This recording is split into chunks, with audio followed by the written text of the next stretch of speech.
Gas cylinder को लेकर सरकार ने दिया है नया अपडेट। क्या आप भी गैस सिलेंडर को लेकर परेशान हो रहे हैं? तो अब आपको नया सिलेंडर कब मिलेगा, चलिए बताते हैं। नमस्कार, बहुत स्वागत है आपका न्यूज़ 18 का डिजिटल प्लेटफॉर्म आप देख रहे हैं। मैं हूं आपके साथ ऋतु सिंह। एलपीजी गैस बुक कराकर अगर आप भी इंतजार कर रहे हैं तो ये खबर आप ही के लिए है। सरकार ने बताया कि गैस की कहीं कोई कमी नहीं है। एजेंसियों पर पर्याप्त मात्रा में गैस उपलब्ध कराई जा रही है। जो एजेंसियां बदमाशी कर रही हैं उनके खिलाफ एक्शन भी लिया जा रहा है। कई एजेंसियों के लाइसेंस तक रद्द कर दिए गए हैं। तेल गैस पर अफवाहों के बीच सरकार ने एलपीजी गैस सिलेंडर की सप्लाई पर अपडेट दिया। पेट्रोलियम मंत्रालय के अधिकारी ने कहा है कि देश में गैस सिलेंडर की कोई कमी नहीं। सरकार हर घर तक सिलेंडर की सप्लाई सुनिश्चित कर रही है। उन गैस एजेंसियों और डिस्ट्रीब्यूटर्स पर भी कड़ा एक्शन लिया गया जो इस संकट का फायदा उठाकर कालाबाजारी या होर्डिंग करने की कोशिश कर रहे थे। सरकार ने बताया कि पिछले 3 दिन के भीतर देश भर में 1 करोड़ 14 लाख बुकिंग के मुकाबले 1 करोड़ 26 लाख घरों में गैस सिलेंडर पहुंचाए गए, यानी बुकिंग से भी ज्यादा डिलीवरी हुई ताकि बैकलॉग खत्म हो सके। इसके अलावा कमर्शियल एलपीजी की मांग को देखते हुए 3 दिनों में 17,000 टन की सप्लाई की गई। सरकार का दावा है कि किसी भी रिटेल आउटलेट या फिर गैस एजेंसी पर ड्राई आउट यानी कि स्टॉक खत्म होने की स्थिति नहीं आने दी जाएगी।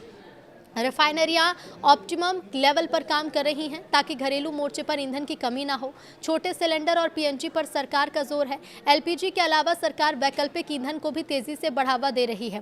पिछले 3 दिनों में 5 किलो वाले छोटे सिलेंडर की रिकॉर्ड 1,40,000 बिक्री हुई। इसके लिए तेल कंपनियां जगह जगह कैंप लगाकर लोगों को तुरंत सिलेंडर उपलब्ध करा रही हैं। तो वहीं घरों में पाइप वाली गैस यानी कि पीएनजी का नेटवर्क भी युद्ध स्तर पर फैलाया जा रहा है। अब तक 6,75,000 नए पीएनजी कनेक्शन लगाए जा चुके हैं और 2,65,000 पर काम जारी है। खास बात है कि पीएनजी की सुविधा मिलने के बाद 52,000 से ज्यादा उपभोक्ताओं ने अपना एलपीजी सिलेंडर सरेंडर कर दिया है। सप्लाई चेन में गड़बड़ी करने वालों और अवैध होर्डिंग करने वालों के खिलाफ सरकार ने जीरो टॉलरेंस की नीति अपनाई है। सुजाता शर्मा ने बताया कि पिछले 3 दिनों में देश भर में 1500 से ज्यादा छापेमारी की गई। कार्रवाई के दौरान नियमों का उल्लंघन करने वाले 382 गैस डिस्ट्रीब्यूटर्स पर भारी जुर्माना लगाया गया। गंभीर अनियमितता पाए जाने पर 76 डिस्ट्रीब्यूटर्स को तुरंत तत्काल प्रभाव से सस्पेंड किया गया। सरकार ने साफ चेतावनी दी है कि उपभोक्ताओं को परेशान करने वाली किसी भी एजेंसी को बख्शा नहीं जाएगा। सुजाता शर्मा ने कहा कि पैनिक बाइंग की जरूरत नहीं है। हमारे पास पर्याप्त स्टॉक है। पेट्रोल, डीजल और एलपीजी का पर्याप्त स्टॉक उपलब्ध है। 90% एलपीजी स्ट्रेट ऑफ हॉर्मुज से आता है जो रास्ता भी बंद है। फिर भी सरकार ने सुनिश्चित किया कि घरेलू उपभोक्ताओं तक गैस की सप्लाई जाए। घरेलू एलपीजी को प्राथमिकता दी गई है। ऑनलाइन बुकिंग को बढ़ावा दिया गया है। केरोसिन जैसे अन्य विकल्प भी दिए गए हैं। लेकिन ये भी सच है कि कंपनियां महंगा तेल गैस खरीद रही हैं और उसे सस्ता बेच रही हैं। पीएम के आग्रह को उसी संदर्भ में देखना चाहिए। पेट्रोल डीजल का कम उपयोग कर कैसे हम आर्थिक भार को कम कर सकते हैं ये देखना होगा। ब्रीफिंग के दौरान पीएम मोदी की उस अपील को भी दोहराया गया जिसमें उन्होंने नागरिकों से पेट्रोल डीजल के संयमित उपयोग का आग्रह किया था।